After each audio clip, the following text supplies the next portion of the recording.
right, everybody, this is Sam Taggart with Can't Knock This, and I've got Chris Miller, one of the legends and top door-to-door alarm sales reps, and super excited to just pick his brain on how he does it. So last year he did 340, and this year he's on track to do 450 accounts. He's already sitting at close to 300 right now. And it's really kind of interesting because he's not anybody that's been the big player in a company for the last 10 years. You've got, just a few years under your belt and you're already crushing it. So I'm excited to kind of pick your brain. So welcome to the show, Chris. Thanks for having me. Super humbled and really excited just to be a part of it. Yeah, and we're excited to have you at Door to Door Con as well. So it'll be fun to kind of pick your brain there and meet you in person. Obviously, you're where are you currently selling right now? Out of Columbus, Ohio. Ohio, cool. So yeah, it's fun to kind of find different people in different parts of the U.S. So tell us a little bit about your story and how you kind of got started in door to door. Yeah, so basically, super simple was doing selling toilets. Door to door. Toilets. Yeah, selling toilets. Awesome. And door to door, and just randomly got that job off Craigslist, and racked up $28,000 in toilets my first month. And the owner came to me and said that the state wouldn't fund the account, but his buddy had a alarm company, and so we went to an apartment where he opened up shop and got out there the next day, and that's how I got into the industry. So very random. It's been a blessing, but very random how I got into it. So from toilets to the doors. Toilets to multi-$100,000 years. That's awesome. Yeah. So tell us about your first day. Like, you get into this door-to-door thing. You're probably like, man, door-to-door sales. You probably weren't stoked, but it just kind of fell into your lap, it sounded like. And what was your first week like? Yeah, so basically just went out in a van with a couple of guys. They dropped me into a neighborhood, started knocking, didn't really have a pitch or anything like that. He just said, go do it. And my first 4 days I blanked. And then after that, I started to find some success and was doing, anywhere from 7, 8, 9 a week.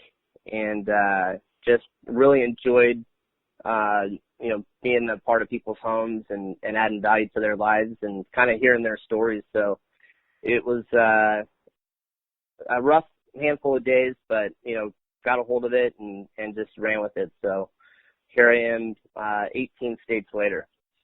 Wow. So you sold kind of all over the country. Where's been your favorite place you sold? Ooh. I would say Ohio. Love it. Yeah. So what were some of the failures kind of along the way? Obviously, it wasn't just kind of rainbows and butterflies. You've worked for a few companies. What were some of your bigger crossroads or decisions you had to make or failures that kind of led you to where you're at now?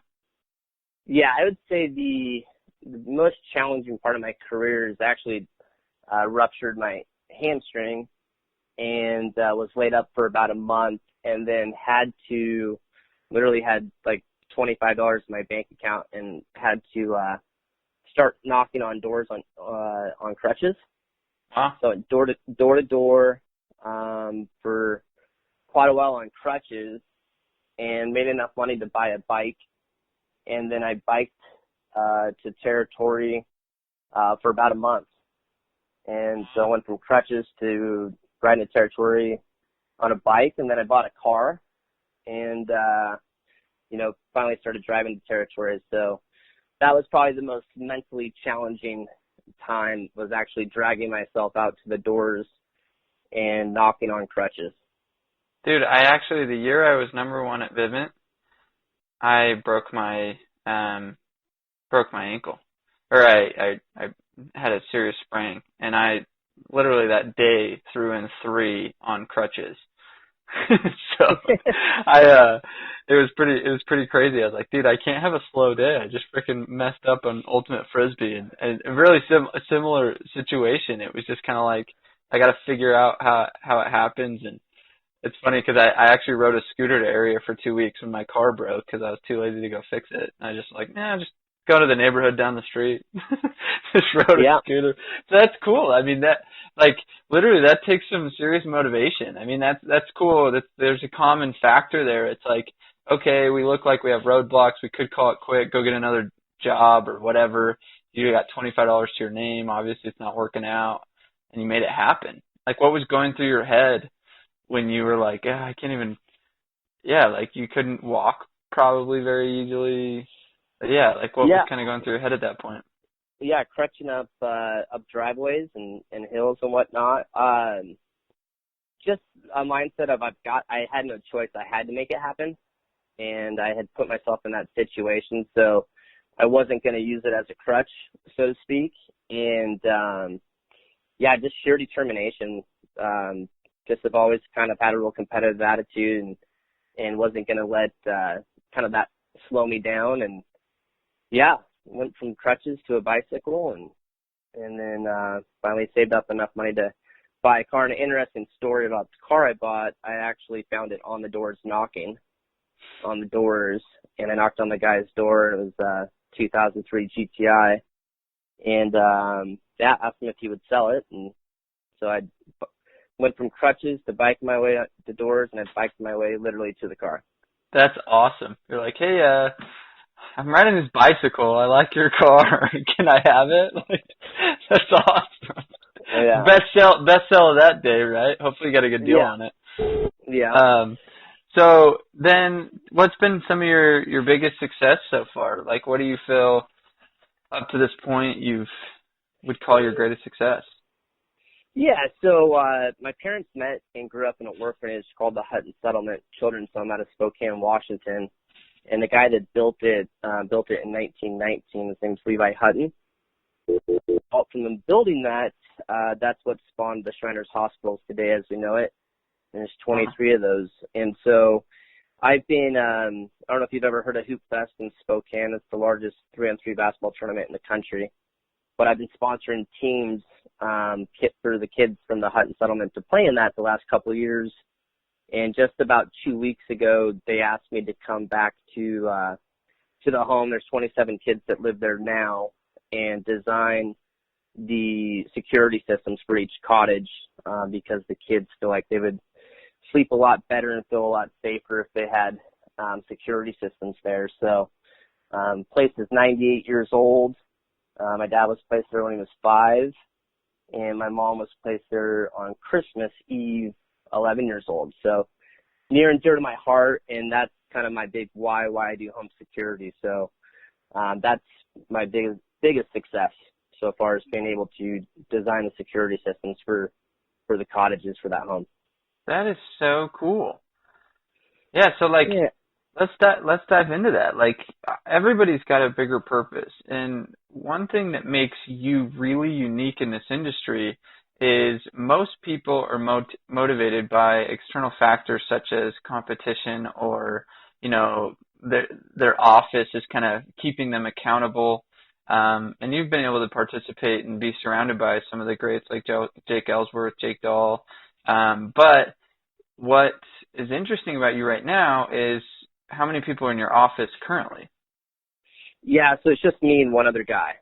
And this guy just kind of called you up and was like, hey, you're a stud. Can I work for you? And that was about it. So you literally live in Ohio, and you're a lone wolf, yet you're on track to do 450.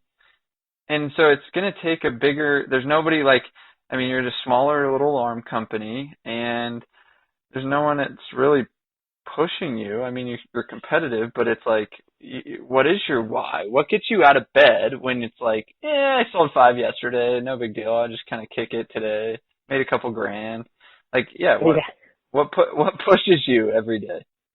Yeah, so what pushes me every day is, being that my parents grew up in a children's home, and basically we're lacking any of the advantages that most kids get in life. There's 27 kids that live there today, and my why is I want to become the biggest donator of any kind, whether that be financial or with my time, to that home. And so over the last several years, I've just made those kids a priority. in my life, and I'm not there physically for them, but I'm able to financially give them the ability to do some of the things that so many kids have the opportunity to do and take it for granted.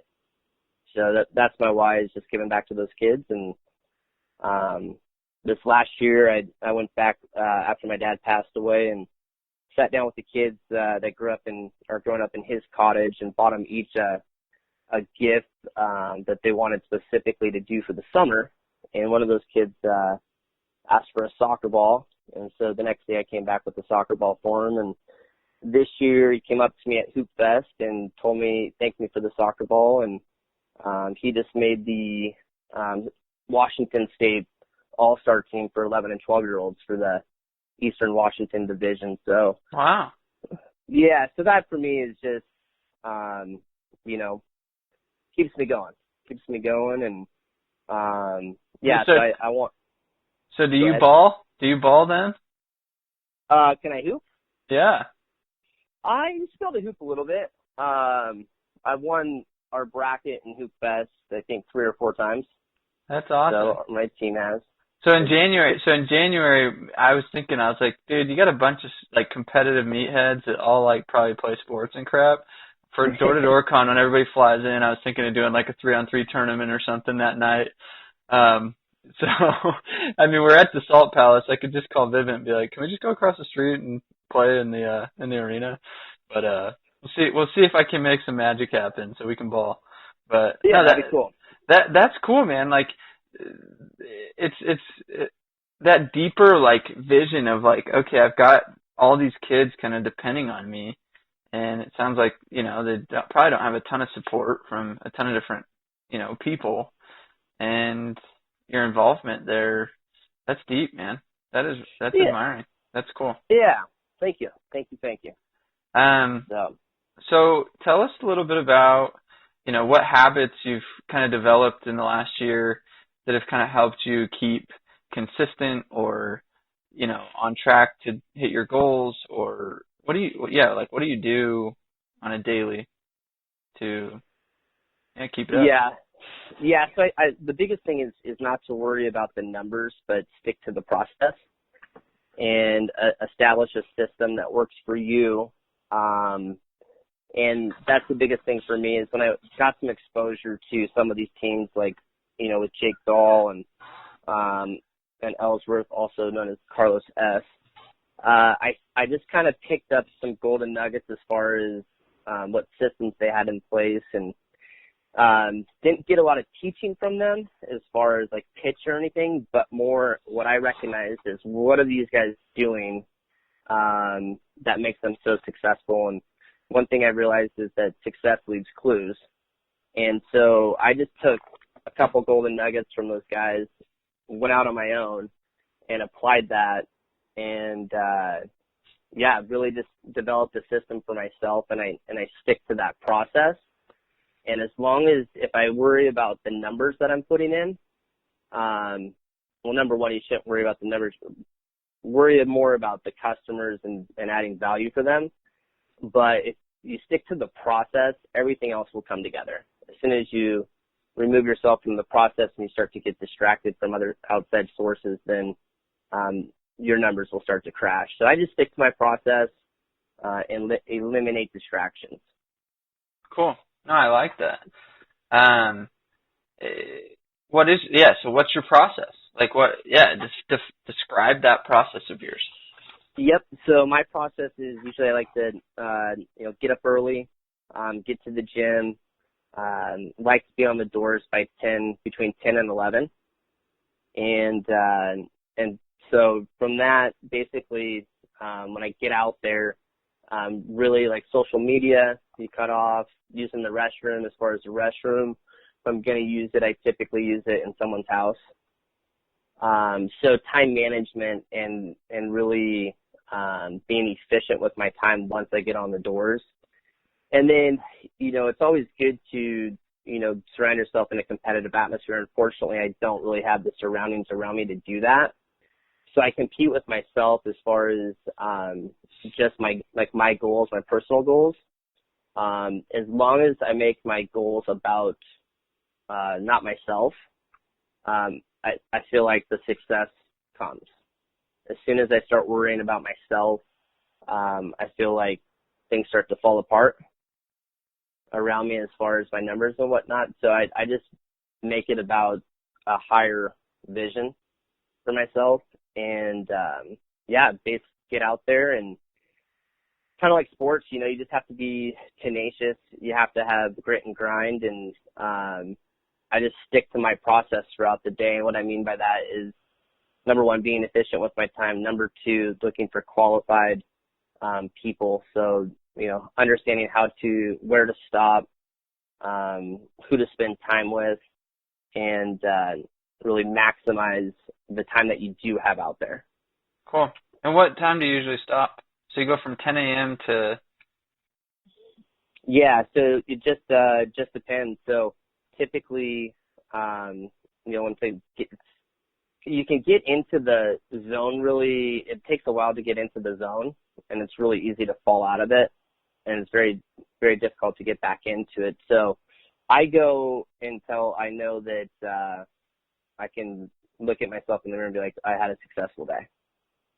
Cool. So sometimes you may quit. Yeah. Is it like pretty much every time 9:30, or sometimes it's like, I quit at 7 because I feel like I did it. Like, Yeah. So for example, in March this year, I wrote 86 accounts, and during that time I was on the doors, 10, 11 at the latest, and I'd get home at 9:30, mostly after dark. Cool.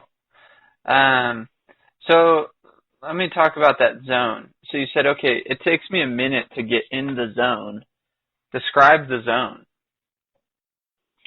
The zone. Yeah. So the zone for me is, it's just a natural high. And, for me, when I'm driving home, I recently lost my dad, my uncle, and Levi Hutton and May Arkwright are two people that started the Hutton settlement. So when I guess that zone for me is when I'm driving home and I look up into the sky, and I know that those guys are all looking over me and looking down at me, and I can be like, I had a badass day today. And just that natural high of knowing that you kicked ass, and just make it about other people. Don't make it about yourself. So cool. I feel like when you do that, it gives you the ability to get into a zone that, it's like you're every door you're closing. Yeah. So like, what are some of the things that you do to get in the zone? Let's say you start the day, it's 10 o'clock, no one's home, it's hot, and you're getting your face kicked in like any other rep would. Like, what are you telling yourself? What are you doing physically, mentally? I don't know, whatever, to put yourself in the zone, to like consciously get into it. Yeah, so work out in the morning, get up early, work out in the morning. And I think the biggest thing for me is to get into that zone is getting out early on the doors. So I feel like I'm ahead of the curve. So when I get out late, I feel like I'm like, you're kind of hitting from when I get out late, I feel like I'm like fouling pitches off. Yeah. Doors, you're foul here, you're missing doors. But when I get out early, it allows me mentally to get into that zone because I know I've got time. And I think with a lot of people, what they don't realize is they get out on the doors at 3 or 4 in the afternoon, and then they don't have a deal by 6, and they start to panic, and then they start to feel rushed, and then they start to feel in a kind of an environment within themselves where like all of a sudden it's 8 o'clock and you haven't closed the deal, so you're really starting to pressure people into stuff, and it ends up in bad business. So for me to get into that zone, I have to get out early on the doors, and I listen to some music along the way or some personal development along the way, and just really focus on how can I make other people, their situation with their home security better for them, and not worry about the paychecks. And Cool. so as long as I focus on other people, it allows me to get into my zone where you feel good about the business that you're doing. I love that. Yeah, just take the focus off yourself. Tell us about some of maybe the personal development that you've enjoyed, or whether it's books or podcasts or whatever, or music that you really kind of gets you fired up. Like, what kind of music do you listen to? So when my dad passed away, I was actually golfing. I was in the middle of a backswing, and I was listening to Ben Howard, if you've ever heard of Ben Howard. So my go-to for times when I'm doing really good and times when I'm doing really bad is Ben Howard. So 90% of the time on the way to the doors, I listen to Ben Howard. I've never even heard of him. Yeah, you'll have to check him out. Is he really is he an author guy, or is he music? Like, he's music. Yeah. Oh, okay. Yeah, Cool. He's music. As far as personal development, obviously Grant Cardone. Really appreciate what you're doing, Sam, and I've just been checking out some of the podcasts just over the last couple of days, and there's so many golden nuggets for the people that listen to this. There's so many golden nuggets that these guys that Sam's interviewing are bringing to the table that I'm just honored to be on the call, and I listened to a couple, and I picked up 5 or 6 things just from the guys, the leaders that you've brought on the phone call. So gonna start listening to more of what you have going on here. Very just appreciative of what you have going on, because I don't think anybody's touched on it or done it in our industry. So definitely excited for that. But yeah, Grant Cardone. I know Jordan Williams mentioned As a Man Thinketh the other day on his podcast, and my dad actually gave me a book about 2.5, 3 years ago, and it was As a Man Thinketh. And on my shoulder, I tattooed one of the things that he had written on there, and it says, "If only by patience, practice, and ceaseless pursuit can we open the doors to the temple of knowledge," and that's out of that book. So repeat that one more time. Yeah, for only by patience, practice, and ceaseless pursuit can we open the doors to the temple of knowledge. I like that. I like that a lot. Yeah, so that's out of As a Man Thinketh that Jordan mentioned the other day on the podcast. So it's kind of interesting. Cool. Yeah. Yeah, that book's deep. It's like, wow, that was deep. Yeah. Okay, so let's shift gears a little bit into, I'm going to go check out Ben Howard now. You kind of got me excited. I'm like, I'm always down for listening to new music and stuff that gets me fired up. So let's get into like the sales process itself. Like, let's go into what makes you an amazing salesman. And so let's just start with the doors, and then we'll kind of go into the house. So give us like your just, in a nutshell, I'm your customer door approach. I just want to hear kind of how it is, and then we'll dive and pick it apart. Okay. So, knock, knock. Hey, can I help you? Yeah, are you Sam? Yeah. What do you want? Sam, I'm with Skyline Security Guardian Protection. Were you the one that had the alarm system activated here about 3 to 5 years ago? Yeah. We just put it in when we moved in. Okay. Awesome. Yeah, so super simple. Everything's fine with it. It's just the subcontractor that put your system in. They also put in about 7 to 10 through here for other families. And when they did that, they set you guys up on analog and left out a couple pieces as well. But as you well know, your phone line and TV is now digital. Uh-huh. And so it's nothing that we charge you. By the way, does your keypad look like one of these guys right here? Yeah, I think it's kind of like that one, the white one. Oh, okay. Super simple. And that's by your front door, utility door, or kitchen area. By the utility door. Okay. Let's just go ahead and verify that real quick. Okay. It's this one right here, right? Yeah. Okay. So that's my intro. So it's literally your door approach, and you're in the house in 30 seconds, as long as they don't give you any objection then. Correct. Cool. Yeah. So my key is just keep it very simple and paint the picture of how they got the system. Yeah, so it makes them feel like, okay, I've already got it. Like, he's kind of like talking about how I got it. might as well let him look at it. Cool. So let's do it one more time, but I'm going to be not so easy as a customer. And I'll kind of see how you respond to just some common objections any door-to-door guy gets. And I'll be a lot harder of a customer. So do it again. Okay. Knock, knock. Hey, can I help you? Yeah, are you Sam? Yeah, what are you selling? Not selling anything, Sam. Were you the one that had the alarm system put in here about 3 to 5 years ago? Yeah, and we're happy with it, man. We're good. Okay, perfect. That's why I'm actually stopping by. Super simple. What happened is a subcontractor came out here, like I said, about 3 to 5 years ago. They put about 7 to 10 systems in here for your neighbors as well. That subcontractor set you guys up on what's called analog.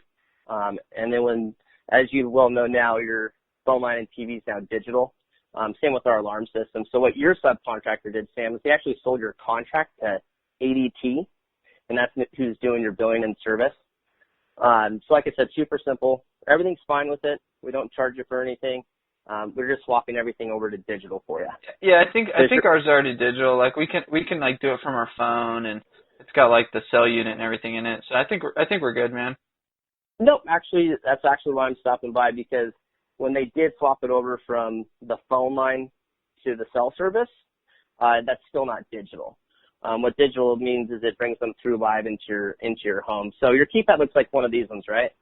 Yeah. Okay. And so, Sam, is that by your front door, utility door, or kitchen area? I mean, it doesn't really matter. It's by the kitchen, but at the end of the day, like, we're happy, man. Like, it seems like it's working fine, and we don't really want to switch. Yeah, I'm not asking you to switch anything. Like I said, basically everything was set up on analog. As you know, everything is now digital. So it's something that we charge you for. By the way, did you guys get the smoke sensor? Yeah, I think we have that. And then did you guys get 1 or 2 key fobs? Just one, I'm pretty sure. My wife uses it. Okay. Well, the new digital comes with, and like I said, is it by the front door, utility door, or kitchen area? By the kitchen. Okay. Just need to verify that with you real quick. Make sure that you guys do have the digital system. Okay. So that's pretty much how I overcome that. That was cool. Like, you just kind of stuck to your guns and just, like, kept doing your thing. Like, you just brought them right back to, like, exactly where you wanted them. That was cool. I really like that. So, like, what do you, if you were to describe your door approach, like, what's the psychology behind what you're doing? Making them feel comfortable. And making them, like, obviously not salesy, but me being the professional and knowing exactly what I'm talking about, and filling the gaps where maybe the last subcontractor that came out and installed a system. Typically, as we all know, when people put in systems, they try to give out as least equipment as possible. So my strategy is to find the gaps where that previous company left out, certain things that they might have wanted covered that they didn't get covered. Yeah, so it's like, hey, they just covered your doors and emotion, right? And then correct. You look for, okay, we do some windows or, key fob or smoke alarm. Do you do much automation stuff? Do you do cameras and door locks and thermostats, or do you just keep it basic alarm? So I don't do any home automation. I think last year I did 1 or 2 camera jobs. This year I've done 1 or 2. What's your reasoning behind that? Like, why do you just keep it simple like that? Like, what benefits do you find just by doing the alarm piece? Go into that. Good question. So part of going to that digital keypad, what it does is it opens up the door to have that home automation. When people ask me like about cameras, thermostats, what I just think for me anyways, that brings a lot of service calls. And what I try to do is keep what they're paying per month right at where I don't try to jump that up on them. Okay. So I just try to create value within the environment of what their system's bringing to them now. So keep the rate the same. but pieces that are life-saving devices like medical and the smoke sensor. I open up the door to home automation, but I put them more towards go down to a Home Depot, a Best Buy, and get that stuff so you're able to design it the way you exactly want it. So, cool. And then if they ask me about it, make a recommendation for them and kind of redirect. So they feel like it's like, hey man, he's got my best interest. He's open, like he's not trying to oversell this, and you're just being more of a consultant at that point, saying, yeah, you can get it here, you can add this, like, yeah, here's how to do it, here's how to add it, and then just let them go do their thing. Yeah, and so they're able to, like yesterday I had a deal where they actually had 3 cameras in their home. And the lady was taking care of her mom, which she was like 81 or 82, and they didn't find, I said, I just simply asked them, how much do you guys get out of the cameras? And they said, not much at all. Well, how much are you paying for it? $68 a month. So I dropped their rate, added in a smoke sensor, and gave them a medical pennant and then 2 key fobs with medical. And that was more fitting to their needs with their mom living there than anything. And then they had pets, and so I added that smoke sensor in. Okay, cool. And so one of the things that I like to use is that smoke sensor acts as an alarm system for your pets in the event that there's a fire at your home without, it's not the neighbor calling you saying, I think your house is on fire. That smoke sensor goes off and the fire department is able to realize that there's pets in the homes immediately. Just simple, just keep it back to, I started back in 2008, and that's really all you had to add. It's like, sometimes I feel like a lot of people push this automation piece, but it actually overcomplicates the sell when they forget about just the simple basics of the emotion that people get when you say, I'm protecting your pets. And they try to sell them a $60, $70 package on a doorbell camera or a thermostat, when it's like, no, the value is like, if you were to have a fire, you're not going to lose your entire house. Or the value is if somebody kicks in your front door, the police are going to save your house. And what I found, I worked for Vivint for a while, and I pushed automation and stuff like that, but people that never learn how to sell the fundamentals of an alarm and the fire protection or the medical pendant, they actually hurt themselves and limit their abilities to go sell big numbers because they're forgetting the concept of like, people buy off of emotion of peace of mind, right? Mm-hmm. Correct. And protection and safety and certainty and security. So I think the problem that people are facing today is they're focusing so much on the cool features of, some gadgets and this and that, but it's deviating them from the true core of what, this industry was built on.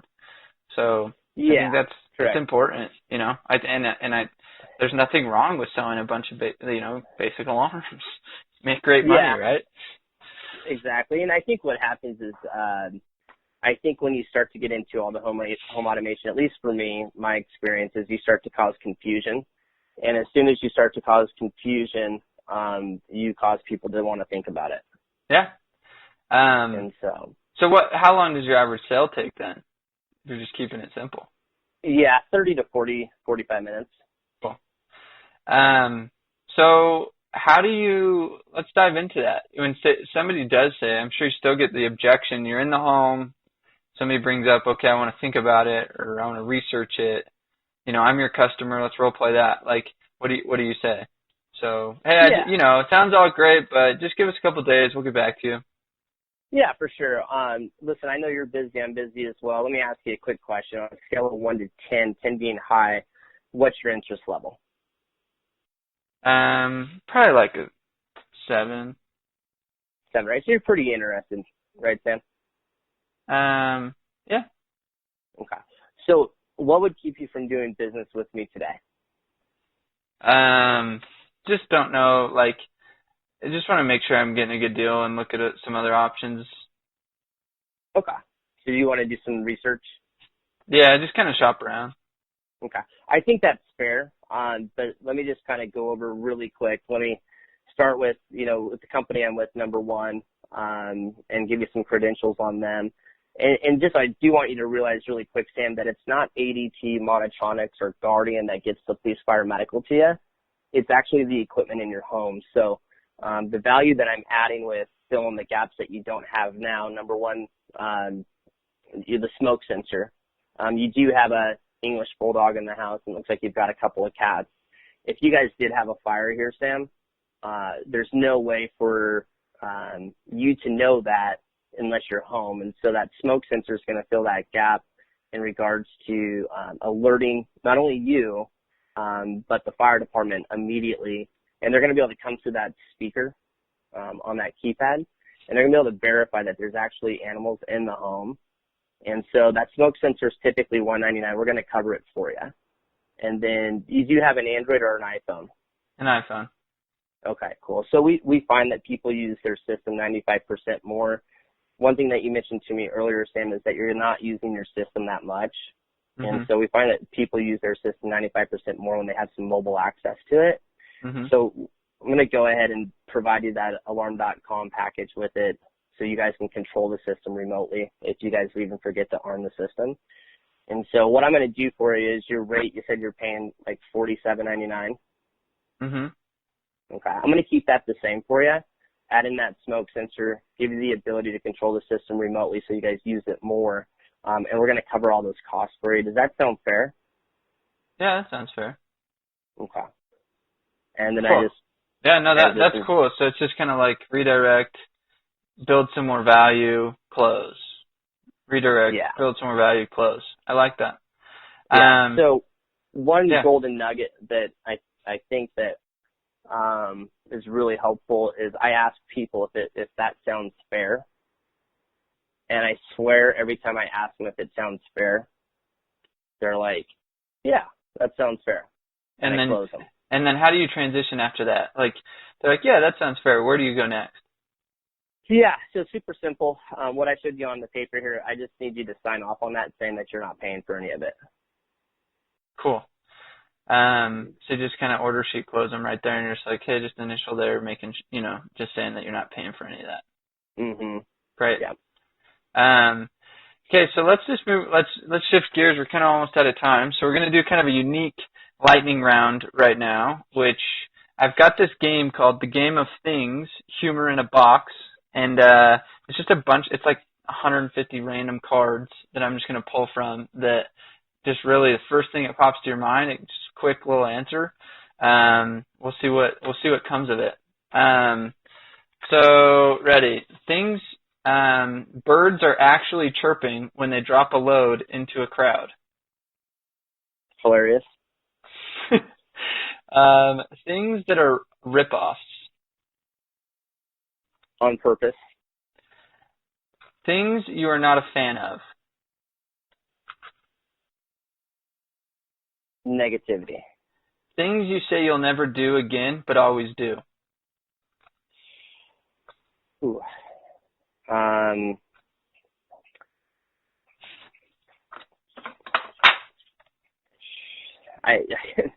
Bad habits.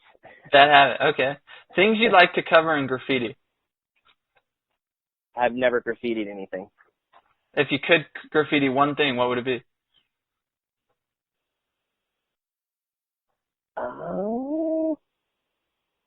Just like go ham. No rules. No rules. If I could graffiti anything, it would probably be, I'd probably graffiti bad graffiti. I like it. Things you don't like to fail at. Well, life is what first comes to my mind. But I don't like to fail at my personal well-being. When it comes to competing, I don't like to fail at that either. Cool. And then if you could give one piece of advice to the entire door-to-door industry, what would it be?